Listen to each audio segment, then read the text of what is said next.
All right, everybody, this is my first video on YouTube. We are going to talk about some tools that I use every day and why I use them and why you should too. So the first thing we're going to talk about is a very common tool that's used in electrical trade and telecommunications every single day, and it is a pair of snips. These get used consistently. I don't ever go into a job without having these in my tool bag, and we're going to go through all the tools that I bring with me on future videos. But this is the finest one that I found so far. I've been using these for over a year already. They're by Milwaukee, and I've used a couple other type. I've used these by Fluke, and these I think were Klein. So Klein wasn't too bad.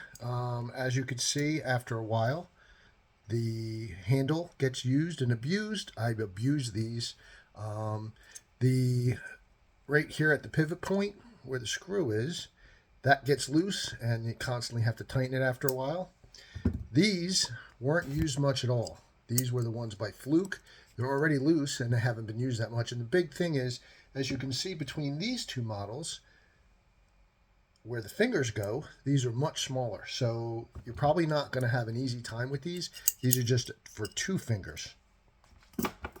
Where these, you can put a little more force into them. You can put more pressure because of the larger handle. Now, what you'll notice is that this one and this one are pretty similar, except these have lasted a lot longer and stayed sharper than these so far. These will do you just fine. You know, these are going for, I don't know, $20, $30, and the same thing with these.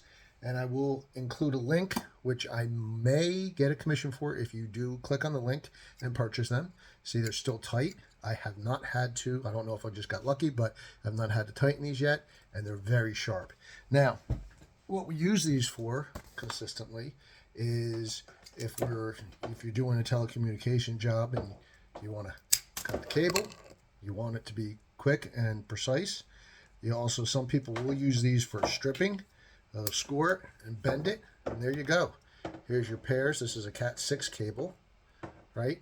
So another thing you can do is if you strip out or separate some of these. Now, some people will use these little notches that are on top and kind of just hold it on here and strip, which is beautiful. See how easy that was? Some people, if they're in a rush, will just kind of catch it right like that and strip it. Another way to do it. Anybody sees you doing it and using the scissors that way, they're going to know you know what you're doing as far as stripping and how well they work. Now, these are Milwaukee. I will include the link, and it will be going to Amazon. If you do click on it, that's fine. If you don't, that's fine also. You could probably pick these up at a local hardware store. So once again, that I would go with one of these two. Most likely the Milwaukee one, because I've used it as long as the other ones, and it's held up fine for me. So we're going to get into all different kinds of things as far as how to terminate, how to put an RJ45 male on, a female on, what ones I use, how I do it, and how to set up your bag, what I found, clothes. So we're going to get really into this, and hopefully you like it, you subscribe, and you follow me. So that's my first video. Thanks for joining. Talk to you soon.